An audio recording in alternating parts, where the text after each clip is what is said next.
Hey folks, Joe here, coming to you live from the Ways and Means Committee Room here at the State House. I'm only in this committee room because I wanted a quiet place to quickly record this video.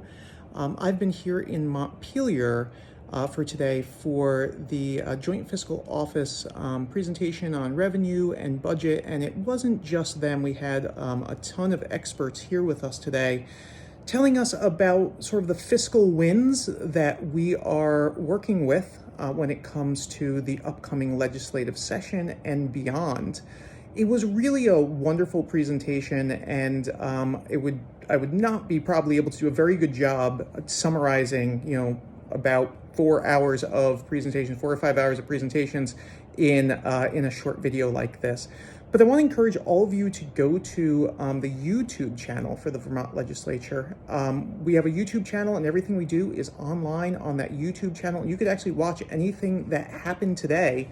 You could watch that on YouTube, and you could see everything that we learned, and form your own opinions about it, and be able to give me or others feedback about what you think about what we learned. On today's agenda, we had basically an economic update from the economist, who's been sort of the economist for the state for over 20 years. He did an excellent job going over the various things that are affecting our economy, where we have federal stimulus, but we also have at the same time interest rate increases to sort of slow down the economy. So he said, it's sort of going in two directions at the same time. On one hand, we have this, this stimulus going on, which revs up the economy, but interest rate increases, of course, sort of slow down the economy, and that is going to have an overall impact on what we're looking at when it comes to revenue in the upcoming fiscal year and beyond. We got a really good overview of the context for the 2024 budget, and that was done by the Joint Fiscal Office. They are an excellent nonpartisan group that does all that economic stuff that. I'm not an economist, but it's great to have really, really, really wonderful economists on staff that can break this stuff down for us and teach us about what's going on so we can hopefully make good decisions there. We also got an update on what the federal government is doing when it comes to stimulus funds and other funds that are flowing through the state, and there was a lot of data there about the money that we've seen, and also how that money has to be used, what the deadlines are that are associated with that, and everything like that. So that's really interesting. And in the afternoon, after lunch, we got the opportunity to hear from the executive director of Vermont's Housing and Conservation Board, who talked about affordable housing. Which is, of course, one of the biggest issues that we face, affordability and affordable housing. That's been central to ever since I decided to run, and it was really great hearing from a true expert on this, so we could learn more.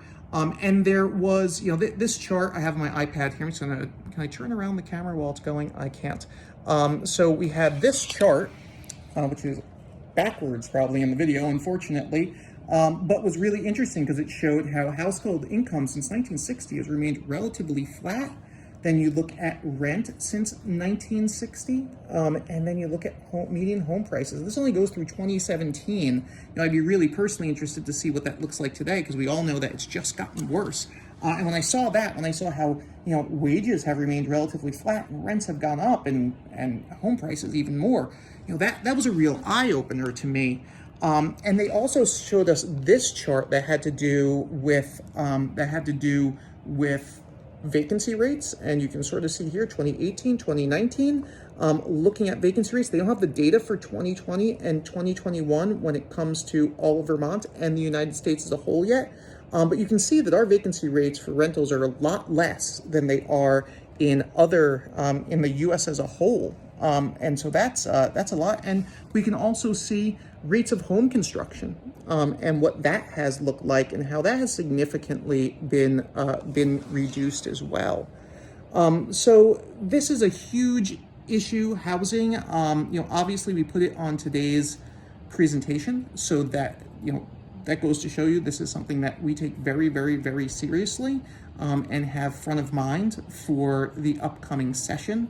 And I am personally very excited to work on that issue in the upcoming session. We closed out the day with a presentation on PCB testing in schools. This is something I didn't know much about, but PCBs are a chemical, a carcinogen that was used basically from 1930 to 1979 when it was banned, and we have them in a lot of schools, and they've been doing some testing and finding that that there is in some schools, in 1/3 of the schools they've tested so far. Now they've only had tested 8 so far. They've just started, so it's not a knock on them. They're going through methodically all the schools that they need to test. But 1/3 of the schools, at least so far, needed some form of remediation for PCBs.